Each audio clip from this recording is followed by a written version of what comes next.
Shalom Bapak Ibu Saudara-saudari yang terkasih dalam Tuhan Yesus Kristus. Kita bertemu lagi di program pendalaman ajaran GKI Residen Sudirman. Kita hari ini akan membahas satu kondisi mental kejiwaan manusia bersama Pendeta Riki Avianto. Halo Kak Riki, gimana kabarnya? Halo Ferdi, kabar puji Tuhan baik sehat. Ya. Oke, kita nggak usah berlama-lama lagi. Kita buka dalam doa, mari kita berdoa. Kami mengucap syukur Tuhan atas berkat dan anugerah yang Kau berikan pada kami untuk bisa menjalankan program pendalaman ajaran pada hari ini. Sebentar lagi kami akan membahas satu topik. Kiranya Engkau yang memberikan kehikmatan dan kebijaksanaan supaya kami bisa memahami dan bisa melakukan dalam kehidupan kami sehari-hari. Hanya di dalam nama-Mu kami telah berdoa. Amin. Amin. Oke, Kak Riki. Ya. Kita akan membahas satu tema tentang kejiwaan manusia. Kalau saya boleh flashback, ini beberapa bulan yang lalu ada video yang viral. Oke, apa tuh? Yang ada video kamar kos yang isinya sampah, isinya benih-benih lobster. Nah, ini apakah itu sebagai gangguan kejiwaan manusia atau kalau bahasa ilmiahnya adalah hoarding disorders. Nah, coba Kak Riki jelaskan apa itu hoarding disorders.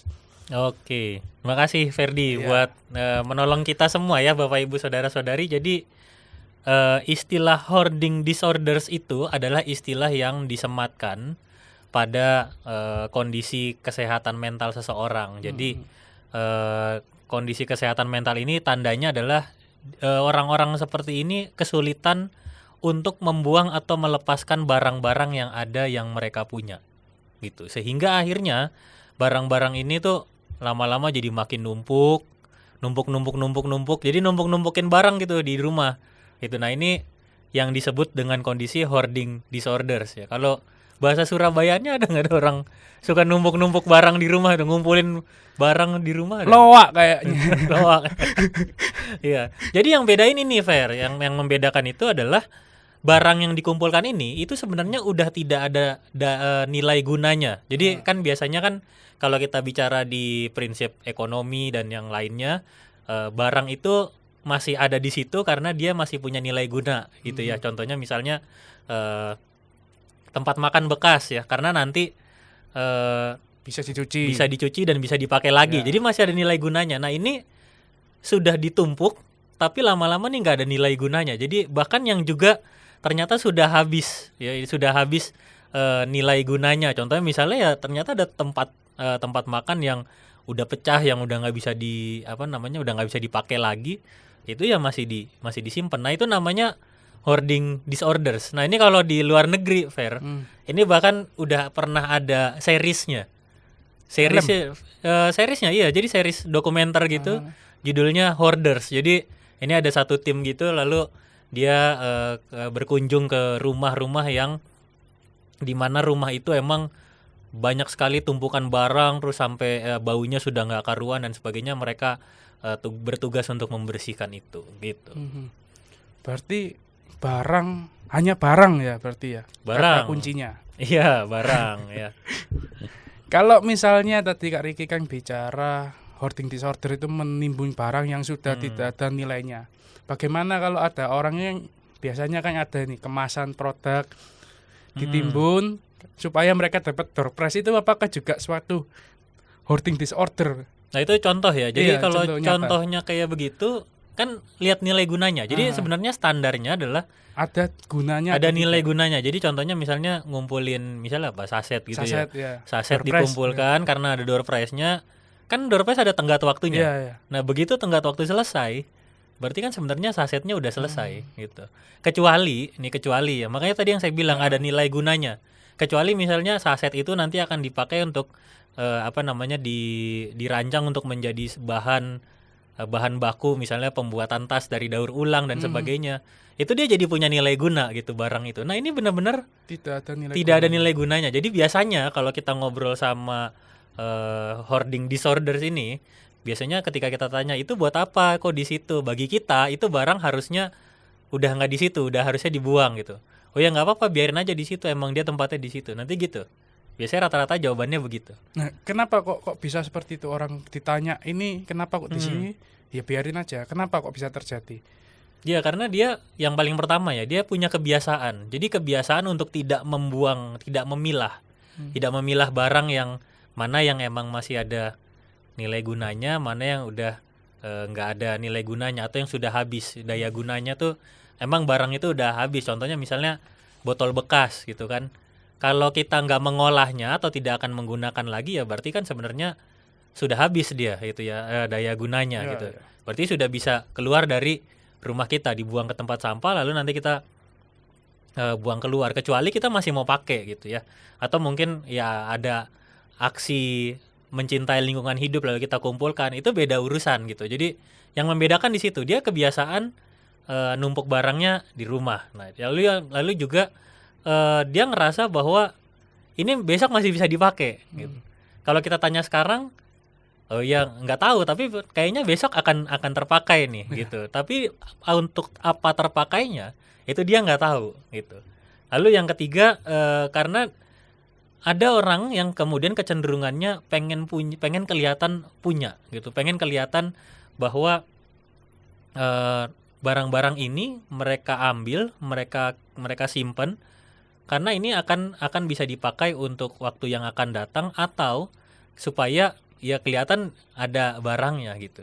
Nah itu yang biasanya terjadi ya ketika orang ya hoarding ini. Jadi terbiasa mengumpulkan itu, dan biasanya kalau kita pergi ke rumahnya itu ya penataan barangnya tuh bener-bener nggak rapi, berantakan gitu ya. Dan ya buat kita secara sekilas kita kan ngelihatnya ini ada banyak barang yang harusnya udah bukan di sini lagi, tapi harusnya udah ada di tempat sampah dan sebagainya gitu. Nah itu akan sangat berkaitan dengan juga yang paling deket ya, itu adalah dengan kondisi kesehatan gitu. Bukan lagi soal mental ya, bukan mental tapi fisik, justru fisik iya. Kita tinggal di rumah, yang enak adalah rumah yang sehat kan gitu kan. Nah ketika ada hoarding disorder, maka biasanya barang-barang ini makin numpuk gitu ya. Bukan sebagai sebuah penghargaan terhadap barang itu, tapi kita udah nggak tahu gitu nilai gunanya gitu. Berarti hoarding disorder ini tidak ada nilai gunanya. Benda, barang, menyimpan barang yang tidak ada nilai gunanya lagi. Dan juga gejalanya kadang kalau ditanya itu ya biarin aja di sana barangnya. Yeah. Bedanya sama kolektor nih apa? Kalau pemirsa ini tahu, Kak Riki ini sering nyimpen barang mainan. Nah, apakah Kak Riki ini juga hoarding disorder atau kolektor? Ya. Jadi beda, kalau sama koleksi itu beda. Ya patokannya tadi ada nilai gunanya. Kalau koleksi itu selalu ada nilai gunanya, ada nilainya gitu. Contoh misalnya orang datang dari misalnya luar negeri atau luar kota. Nah, ini orang yang kita kasihi gitu ya, lalu kita punya respect yang sangat tinggi sama dia, punya rasa hormat yang sangat tinggi, kita dikasih oleh-oleh gitu dalam bentuk barang yang tidak habis. Contohnya misalnya kaos, tas, gantungan kunci. Kita akan melihat itu sebagai suatu yang ini cara kita melihat tuh beda gitu. Ini bukan sekadar gantungan kunci, tapi ini bentuk cintanya dia, kasihnya dia buat kita. Oh ternyata dia pergi jauh-jauh masih inget loh sama kita gitu ya. Itu contoh masih ada nilainya gitu. Barang yang masih ada nilainya. Kalau koleksi macam-macam. Kalau saya waktu nyiapkan bahan ini saya nggak hanya bilang koleksi barang, tapi juga ada orang yang misalnya ya koleksi kan hewan peliharaan gitu ya. Orang-orang yang koleksi itu biasanya justru akan menata barangnya dengan sangat baik gitu, karena dia mengerti bahwa ini barang-barang yang punya nilai berharga gitu. Belum lagi ketika misalnya seorang kolektor ya, kolektor tuh biasanya nyarinya tuh ada beberapa koleksi yang nyarinya nggak gampang gitu, yang dia emang benar-benar pengen, lalu sampai di satu titik dia kemudian bisa menemukan koleksi itu. Dia akan benar-benar merawat dan menjaga. Jadi bedanya kalau yang hoarding disorder, begitu ada barangnya ya udah gitu. Tapi kalau yang koleksi, maka dia akan benar-benar menjaga, merawat, bahkan mungkin dia punya datanya tuh. Dia punya datanya nih, ini apa aja, ini barang-barang apa aja, dan bahkan di titik tertentu kalau kolektor atau orang yang koleksi itu biasanya dia ngerti kapan dia harus melepas koleksinya yang tertentu gitu. Ya.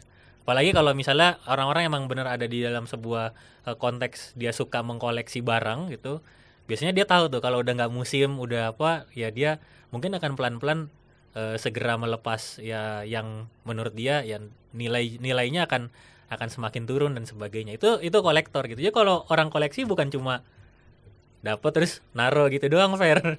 Tapi dia benar-benar seperti punya apa ya, kayak ada dia punya pemahaman bahwa ya ini barang kalau ditumpuk terus, nambah terus itu juga nggak baik gitu. Itu biasanya seorang kolektor pasti punya pandangan itu, sehingga akhirnya sebenarnya kolektor dan juga hoarding disorders itu dua hal yang berbeda. Iya. Ya, oke. Tadi saya menangkap poin penting bahwa nilai guna dari suatu barang atau koleksi hewan dan lain-lain itu tadi bukan hanya masalah materialnya, bukan bisa dinilai dengan uang atau harta, tapi bagaimana orang itu berkorban atau berproses untuk memberikan barang tersebut. Itu tadi ya nilai guna yang dimaksud. Kalau di Alkitab sendiri nih Kak Riki, ada nggak sih larangan, arahan atau perintah dari Tuhan Yesus Kristus, baik itu di Perjanjian Lama maupun di Perjanjian Baru, khusus tentang hoarding disorder ini?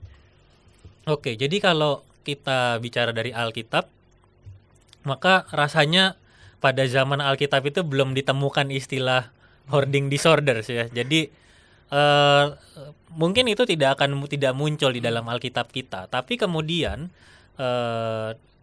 indikasi bahwa seseorang itu mencintai barang-barang itu jauh lebih daripada mencintai Tuhan itu muncul beberapa kali di dalam Alkitab kita. Misalnya di dalam Perjanjian Lama di Keluaran 32 ayat 1 sampai 35 itu adalah kisah tentang umat Israel yang pada masa perjalanan mereka ya menuju tanah Kanaan itu, menuju tanah perjanjian itu, mereka kemudian membuat patung anak lembu emas. Nah, disitulah Allah menjadi sangat marah ya. Di dalam bacaan kita di Keluaran 32 ayat 1 sampai 35 itu Allah sangat marah karena orang Israel itu melanggar perintah dari Tuhan yang pertama, jangan ada padamu Allah lain di hadapanku. Itu ya Keluaran 20 ayat yang ketiga itu. Pada saat itu posisinya Musa lagi di Gunung Sinai. Jadi begitu Musa memisahkan diri dari orang-orang Israel ini malah justru segera membuat sesuatu yang bagi mereka itu bisa disembah gitu. Dan ini sebenarnya ketika mereka membuat patung lembu emas ini bukan hanya merupakan tindakan penyembahan berhala, tapi juga kecenderungan orang-orang pada waktu itu untuk mencari rasa aman dan identitas dalam hal material gitu daripada dalam bentuk hubungan mereka dengan Allah gitu. Karena ya hubungan mereka dengan Allah ini kan relasi itu kan wujudnya nggak kelihatan ya, tapi bisa dirasakan. Nah, yang mereka inginkan itu adalah Allah yang bisa terlihat, dan itu mereka usahakan, mereka hadirkan lewat berhala itu. Maka itu tadi kalau kita bicara soal hoarding disorders, ketika justru perhatiannya ada pada bendanya, maka kalau kita mau seimbangkan dengan Keluaran 32 ayat 1 sampai 35, sebenarnya hidup manusia itu akan sangat mungkin sekali untuk cenderung pada hal-hal yang material gitu. Dalam kondisi ini, orang-orang yang punya kecenderungan hoarding disorders, mereka akan sangat sulit sekali melepas barang-barang itu gitu. Nah, itu yang kemudian yang ditunjukkan oleh Alkitab kita ya. Yang walaupun pada akhirnya ya ketika Allah murka, tapi Allah juga mengampuni karena Musa kemudian menyatakan pertobatan yang dilakukan oleh umat Israel gitu. Nah, lalu di Ulangan 8 ayat 11 sampai 20 disitulah ada peringatan kepada bangsa Israel supaya mereka tidak melupakan Tuhan ketika mereka sudah sampai di tanah perjanjian dan hidup dalam kelimpahan. Nah, di sini Allah mengingatkan bahwa semua kekayaan dan kemakmuran yang mereka peroleh itu adalah berkat dari Tuhan gitu ya. Jadi Tuhan yang kasih. Dan mereka harus mengingat dan mengutamakan Tuhan di atas segala sesuatu. Nah, ayat 19 sampai 20-nya yang di dalam Ulangan pasal 8 ini, Ferdi mungkin mau bacakan buat kita. Ulangan 8 ayat 19 sampai 20. Ya, di ulangan ini memang akan banyak sekali tentang aturan dalam kehidupan ya, karena memang pada waktu kalau kita baca dari Kejadian, manusia hidupnya kan memang sudah diciptakan baik dan teratur ya, tapi kemudian aturan-aturan yang memang harus ya apa bang, yang kemudian diciptakan oleh manusia supaya mereka makin lebih teratur, itu munculnya di ulangan. Gitu. Oke. Saya izin baca ya. Ya. Ulangan 8 ayat 19 sampai 20. Tetapi jika engkau melupakan Tuhan Allahmu dan mengikuti ilah-ilah lain, beribadah kepada mereka dan sujud menyembah mereka, aku memperingatkan kamu hari ini bahwa kamu pasti binasa. Seperti bangsa-bangsa yang dibinasakan Tuhan di hadapanmu. Kamu pun akan binasa sebab kamu tidak mau mendengarkan suara Tuhan Allahmu. Ya. Maksudnya gimana itu, Kak? Nah, ini jadi dari sini kita melihat dengan sangat jelas bahwa Allah itu nggak mau bahwa ada Allah yang lain dari di hadapannya dia gitu. Jadi ya benar-benar fokus untuk menyerahkan kehidupan kepada Tuhan dan menyatakan bahwa ya kalau mereka melupakan Tuhan dan justru ikut pada Allah yang lain, ya mereka akan binasa. Itu yang di Perjanjian Lama yang ditunjukkan. Nah, di sini kita bisa belajar bahwa Allah sendiri menekankan kesetiaan, itu kesetiaan dan tidak boleh dikompromi karena kita serakah akan harta benda. Dan ini kalau dari Perjanjian Lama kita akan sangat sering melihat kemarahan Allah ya, kemurkanya Allah gitu ya bagi manusia, karena Allah itu tidak mau manusia, sejak awal itu Allah nggak mau manusia itu beralih dari pandangannya. Karena Allah sendiri selalu menjaga manusia dan Allah selalu ingin supaya manusia itu setia kepada Dia gitu. Oke. Berarti kalau dari Perjanjian Lama itu lebih banyak ke peringatan-peringatan berarti. Peringatan, iya. Betul. Nah, kalau dari sudut pandangnya yang Perjanjian Baru, ini apakah juga peringatan atau malah justru muncul-muncul rekomendasi nih? Ini menarik, kalau yang Perjanjian Baru itu sebenarnya, kalau yang Perjanjian Lama itu kan teguran ya, peringatan. Nah, Perjanjian Baru ini justru arahan ya. Bagaimana bisa menghargai berkat harta benda yang sudah hadir atau ada di tengah kehidupan kita. Sekarang kita mau coba lihat yang Matius 6 ayat 19 sampai 21.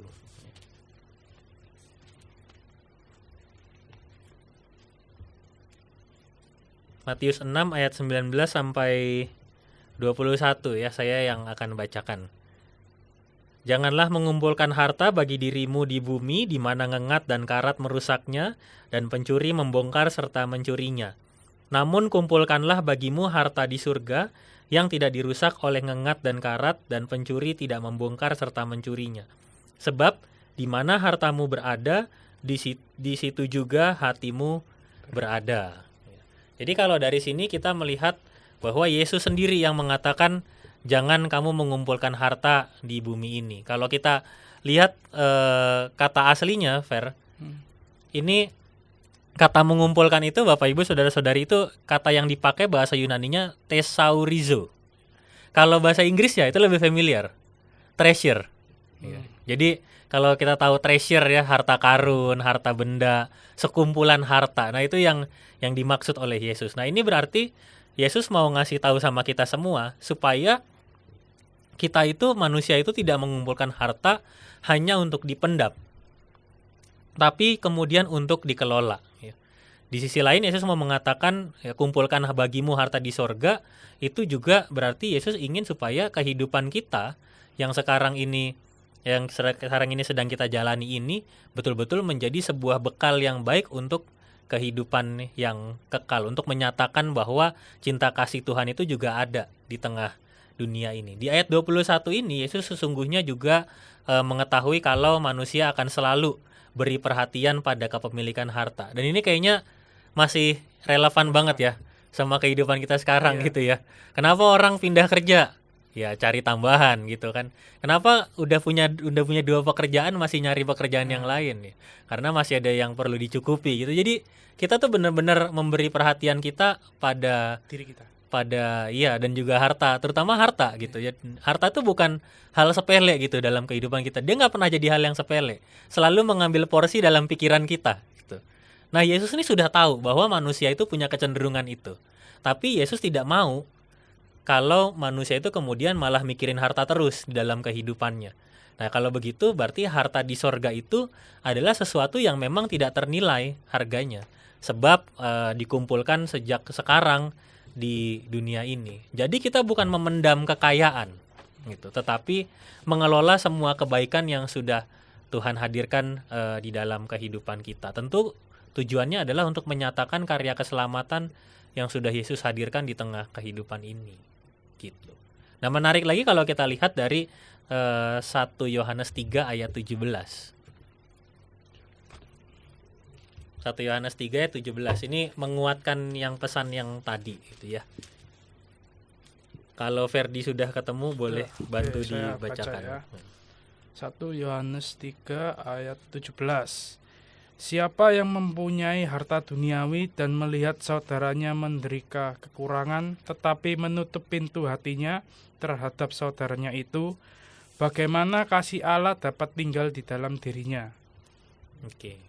Berarti kalau dari situ kita sebenarnya belajar bahwa hidup itu tidak hanya dipenuhi oleh urusan kita gitu ya, bukan hanya tentang hartanya kita, tapi juga memberi perhatian pada orang lain lah. Itulah sebenarnya yang kemudian mengarahkan kita bukan hanya sekadar untuk memendam tadi, Theusarizo untuk memendam itu, tapi justru untuk memikirkan orang lain juga. Ini Lukas 12 ayat 15 ya, saya bacakan.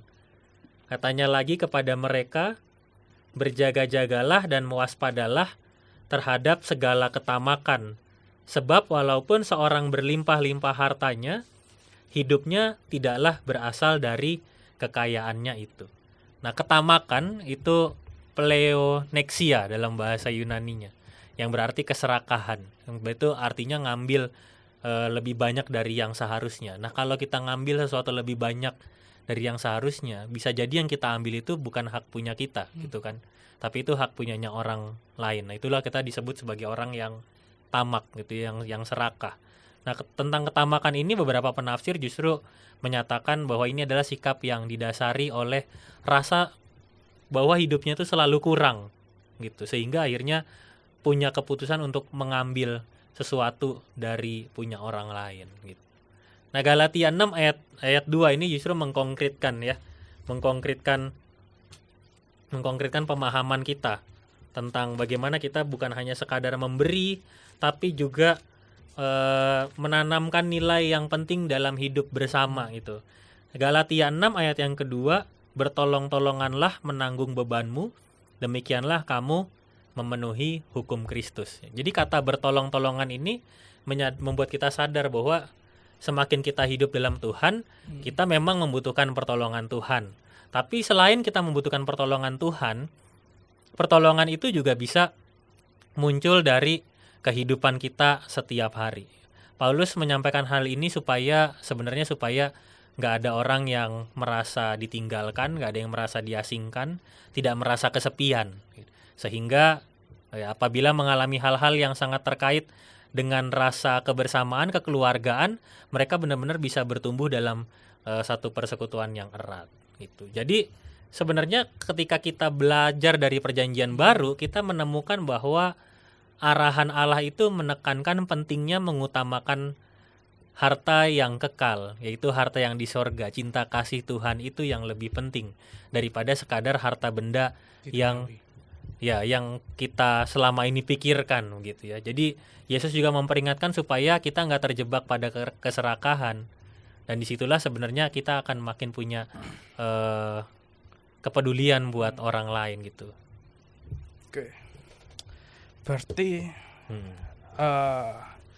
hoarding disorder itu bukan hanya masalah mental, kesehatan, tapi juga lebih ke keserakahan, tamak itu tadi ya Kak ya? Iya, betul. Nah, ada nggak rekomendasi khusus nih dari Kak Riki Terutama ini kan tayang pasti di bulan keluarga nih. Iya, benar. Apalagi kita bisa mendeteksi nih salah satu anggota keluarga kita ini lagi hoarding disorder atau bagaimana itu. Ada nggak rekomendasi bagaimana kita bisa memperlakukan orang itu? Seenggaknya menyadarkan lah. Atau seenggaknya kita menyembuhkan lah, meskipun kita bukan psikiater atau psikolog gitu ya. Iya.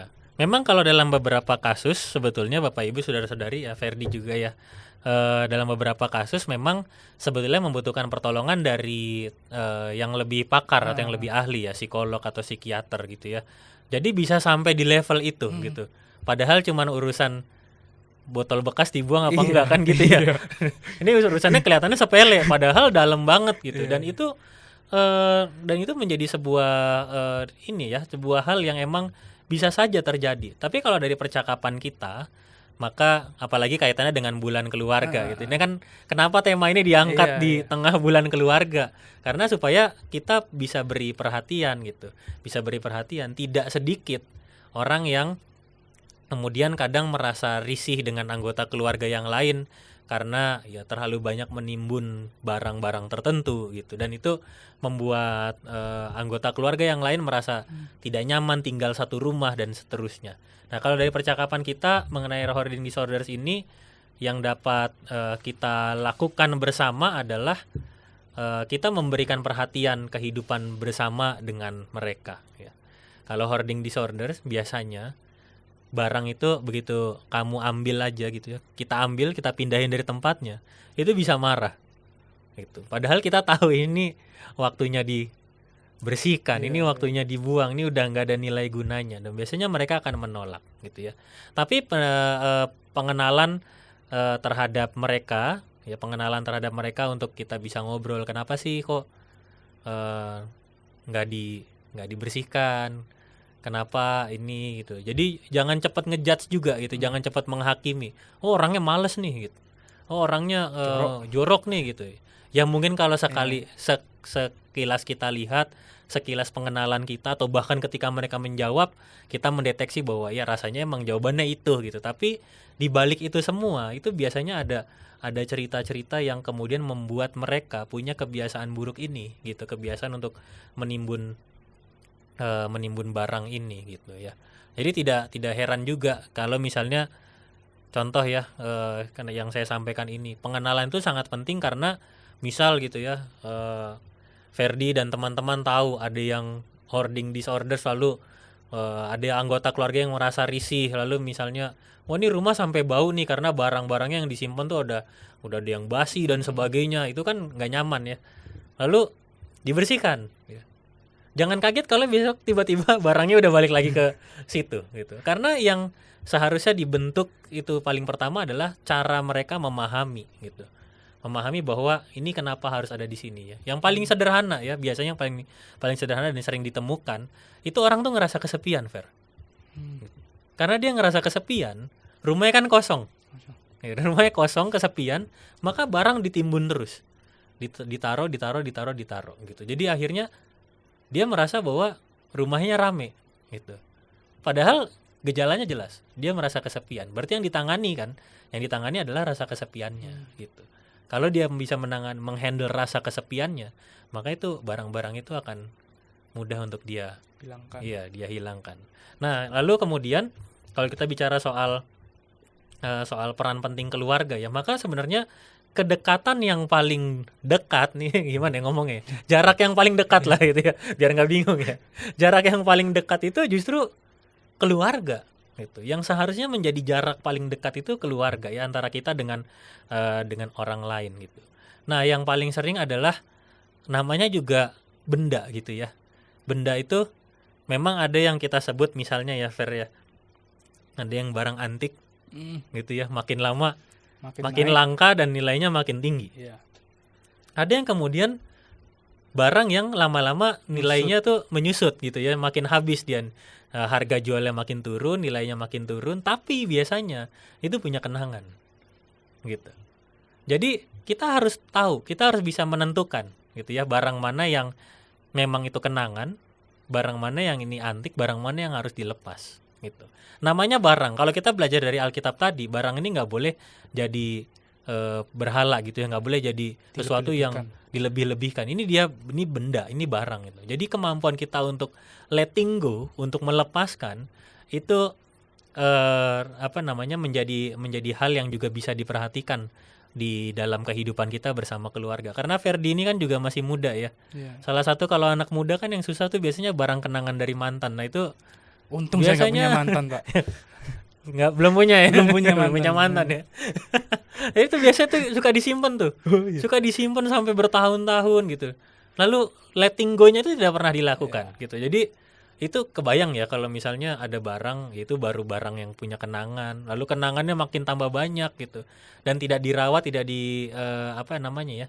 nggak diperhatikan dengan baik. Kalau koleksi kan yang tadi saya bilang ya, dia akan memperhatikan dengan baik. Orang bisa beli lemari, Fer, itu cuman buat naruh barang koleksinya gitu, dan dia tahu bahwa itu memang koleksi, atau bahkan mungkin isinya plakat-plakat tanda penghargaan, ucapan terima kasih gitu. Kayak misalnya kita pelayanan di gereja gitu ya, kita memberi tanda kasih, ada jam dinding, ada souvenir macam-macam. Bagi sebagian besar orang itu nilainya jauh lebih pada kenangan gitu, dan mereka akan sangat merawat itu. Tapi kalau misalnya cuma jadi tumpukan-tumpukan, apalagi kayak tadi saya bilang ya, ngambilnya berlebihan gitu ya, dikasih satu, diam-diam ngambil satu lagi, ngajak temennya buat ngambil lagi. Nah itu kan jadi banyak, jadi berlebihan. Itu bukan itu gitu ya. Jadi mari kita beri perhatian pada keluarga kita masing-masing gitu ya. Rasa-rasa seperti kecemasan, ketakutan itu akan mendorong seseorang bisa menjadi orang-orang yang justru mempertahankan barang-barang gitu, yang mempertahankan barang-barang yang ada di sekitarnya daripada dia melepasnya gitu. Lalu juga belajarlah menjadi gereja yang bertolong-tolongan gitu.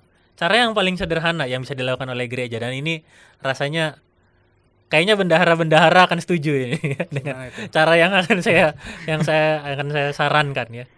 Pakailah prinsip untuk tidak impulsif buying gitu ya. Jadi tidak kalau impulsif buying kan membeli barang berlebihan gitu ya.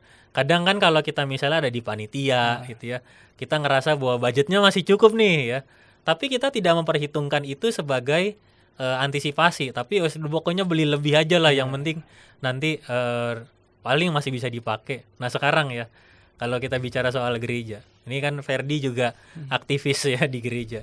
Habis acara, Fer, barang sisa itu kemana? Kalau reshoot di lantai 3, Pak. Disimpan ya? Disimpan sampai dikasih lagi. Ini Bapak Ibu saudara-saudari, ini pengalaman jujur ya. Pengalaman jujur adalah barang tuh kadang kalau udah selesai panitia, barang tuh disimpan, kita simpen, kita ngerasa masih akan dipakai sampai itu lemarinya penuh. Sampai lemarinya penuh, terus kita mikir, ini barang masih ada yang mau dipakai apa enggak? Ini kita mau beli barang baru lagi. Ini nyimpannya di mana dan sebagainya, sehingga akhirnya kemudian solusi yang sering diambil adalah nyari ruangan lain, Karena kita merasa barang itu masih bisa dipakai gitu. Nah, sekarang waktunya kita sebagai gereja gitu, mulai benar-benar memilah mana yang memang jadi benar-benar terukur gitu. Oh, ini barang Natal. Kalau Natal berarti setiap tahun. Nah, lama-lama namanya juga barang ya. Kan dia akan menyusut tuh. Itu kan bukan barang antik tuh yang kita beli kan. Dia akan menyusut. Kira-kira kita beli satu barang ini buat berapa tahun? Gitu. Kalau untuk 1 tahun ya berarti selesai acara Natal tahun ini, buang. Dia bisa dibuang. Gitu. Dan sehingga akhirnya tidak menumpuk barang gitu. Kamu bayangkan kalau gereja punya kebiasaan hoarding disorders.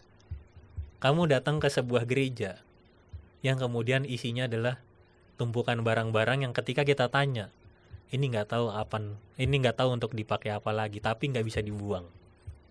Nah itu akan jadi persoalan besar di kemudian hari. Tapi kalau kita tahu gitu, punya cara ukurnya gitu ya, kita mau beli ini, lalu ditanya sama penatua biasanya, kok harganya lebih mahal?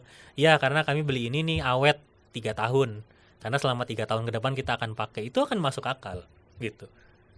Tapi kalau misalnya kita ngerasa, yes beli aja dulu, bagus soalnya, nggak tahu ntar dipakainya kapan. Ya itu bukan cara pengelolaan yang baik. Jadi bertolong-tolongan sebagai gereja, sebagai persekutuan itu bisa dilakukan di situ ya. Dalam hal yang contoh yang baik pun, ya belajarlah untuk merasa cukup gitu.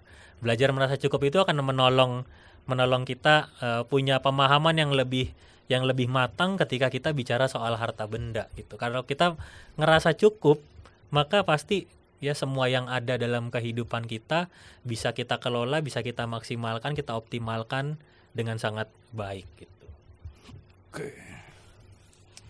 Pemaparannya sangat lengkap dari sudut pandang individu yang berangkatnya dari larangan sama arahan dari Allah berdasarkan perjanjian lama perjanjian baru.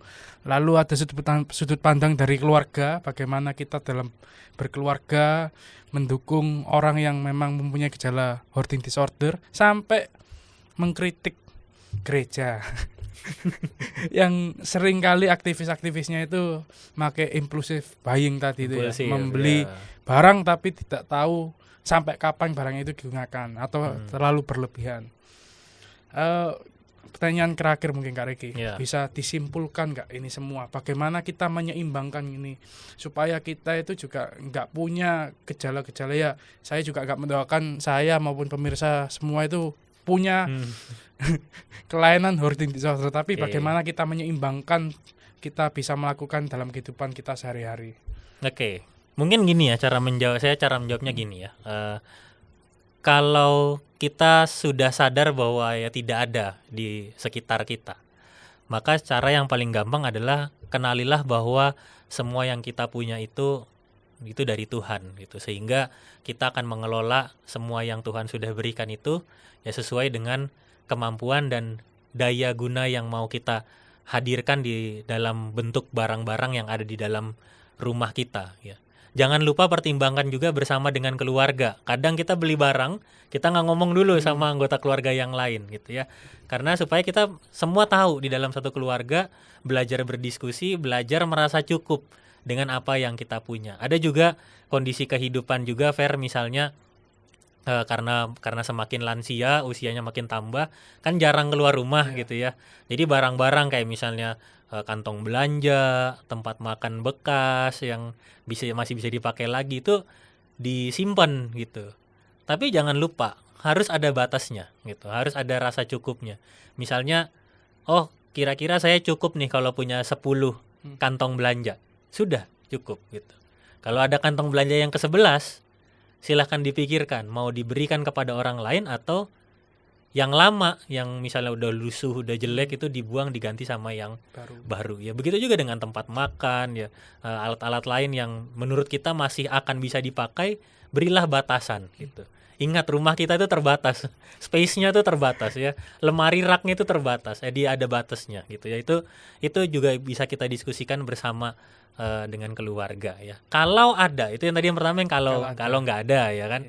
Kalau ada orang yang memang kita tahu dia punya gejala hoarding disorders ya, ajaklah dia untuk mempercakapkan tentang apa yang sedang dia rasakan gitu. Targetnya adalah supaya bisa letting go, supaya bisa melepas barang-barang yang ada yang menurut dia itu jadi jadi barang yang harus terus-menerus ditumpuk di dalam rumahnya gitu. Jadi jalan pertamanya ya kita coba ajak ngobrol gitu, supaya dia nggak punya kecenderungan untuk terus menambah barang yang ada di rumahnya.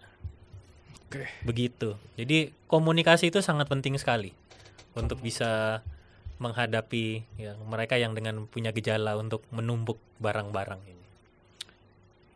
Komunikasi. Iya. Sayang ini cuma barang. Kalau orang itu episode yang lain episode ya. yang lain. Ya, episode tentang ini ya. Oke, mungkin bisa dibantu doa penutup Kak Riki. Ya, mari Bapak Ibu saudara-saudari kita bersatu dalam doa. Tuhan yang penuh kasih, kami sadar bahwa Tuhan sudah berikan kami banyak sekali kecukupan untuk kami nikmati dalam hidup ini. Kami punya kecukupan dalam bentuk material, kami punya kecukupan dalam bentuk emosional, terlebih juga kecukupan kami dalam bentuk spiritual, yaitu iman percaya kami kepadamu. Ajarkan kami ya Tuhan untuk selalu memeriksa diri kami, merasa cukup untuk setiap berkat yang sudah Tuhan berikan pada kehidupan kami.